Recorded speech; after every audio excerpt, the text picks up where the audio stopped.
बिस्मिल्लाहिर्रहमानिर्रहीम। अस्सलाम वालेकुम यूट्यूब फैमिली, कैसे हैं आप सब। मुझे उम्मीद है कि आप खैर खैरियत से होंगे। आज मैं आलू गोश्त बनाने जा रही हूँ और आलू गोश्त बिल्कुल देसी स्टाइल में, सिंपल स्टाइल में बना रही हूँ।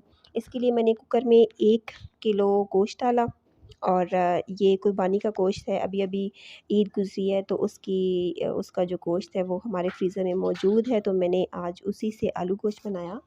और इसमें मैंने 3-4 जो हरी मिर्ची हैं वो काट के डाल दी और इसमें मैंने लहसुन के जवे डाल दिए 10 से 12 अदद। लहसुन अदरक ज़रा ज़्यादा हो तो अच्छा लगता है और टेस्ट में भी अच्छा होता है और इसका जो बादीपन होता है वो भी थोड़ा कम हो जाता है।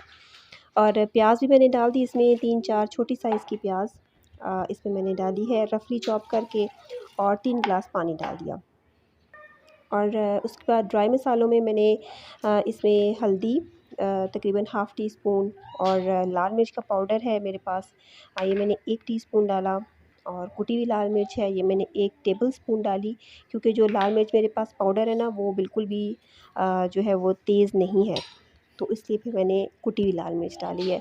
और धनिया साबुत मैंने 1 चम्मच भर के डाल दिया, ज़ीरा डाल दिया 1 टीस्पून, नमक डाला 1 टीस्पून। और बस ये मैंने ड्राई मसालों में ये सब चीज़ें डाली हैं। मैंने इसमें ज़ीरा डाला है, ज़ीरे से बहुत अच्छी खुशबू और बहुत अच्छा जायका आता है। लेकिन ज़ीरा या जैसे कुटी हुई लाल मिर्च है तो इसको बहुत अच्छे से मिक्स करके आपने फिर कुकर को बंद करना है। एहतियात बहुत ज़रूरी है, क्योंकि इसका अगर कोई भी ज़रा जो है वो विसल के साथ आके चिपक जाए तो फिर ख़तरा होता है। तो इसलिए इसको अच्छे से जो है वो मैंने मिक्स कर दिया, पानी के अंदर इसको बिठा दिया और उसके बाद मैंने इसको बंद किया कुकर। और आलूओं को मैंने बड़े-बड़े पीसेस में कट कर लिया है। आलू गोश्त है तो ज़ाहिर है आलू तो फिर मस्ट है। 10 से 12 मिनट कुकर को मैंने चलाया और उसके बाद देखें गोश्त मेरा बिल्कुल अच्छे से गल गया, इसमें से स्टीम बिल्कुल पूरी तरह से निकल गई। तब मैंने कुकर को खोला और इसमें देखिए अभी पानी जो है वो थोड़ा-थोड़ा अभी भी मौजूद है।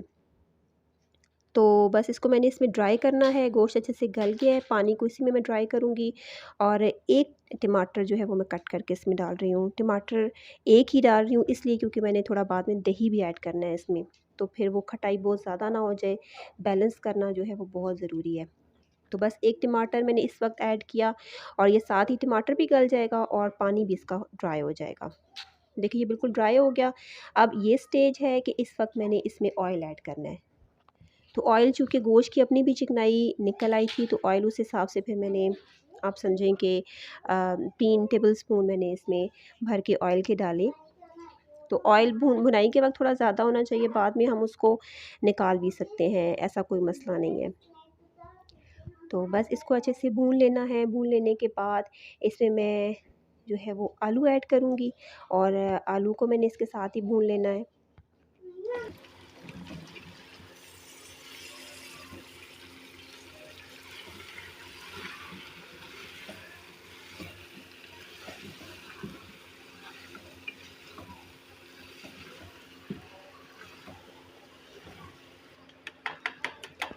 अब गोश्त और आलू हमारे अच्छे से भुन गए हैं। तो इस वक्त दही है मेरे पास, आप समझ लें कि 3 टेबलस्पून दही है मेरे पास, बहुत ज़्यादा मैंने ऐड नहीं करना इसमें।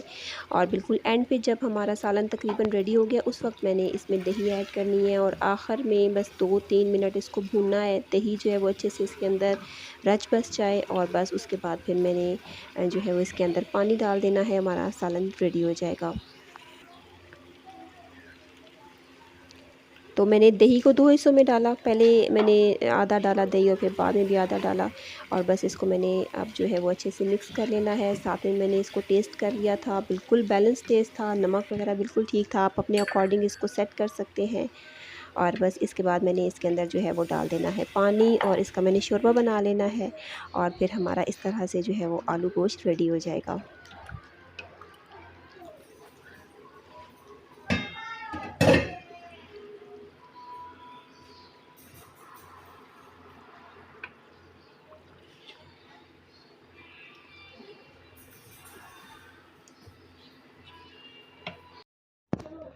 और इस वक्त हमारे आलू भी गल चुके हैं, दम पे मैंने इन्हें इन्हें रखा है।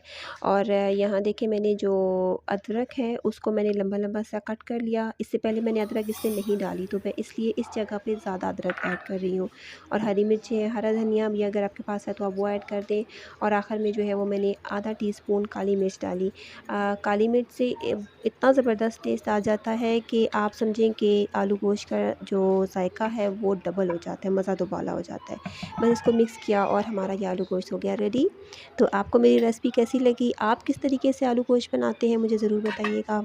और मेरे चैनल को लाइक शेयर सब्सक्राइब ज़रूर कर दीजिएगा। और मुझे अपने दुआ में याद रखिएगा। मेरी इस अगर रेसिपी आपको पसंद आई है तो आप अपने घर में ज़रूर ट्राई कीजिएगा और मुझे कमेंट सेक्शन में ज़रूर बताइएगा।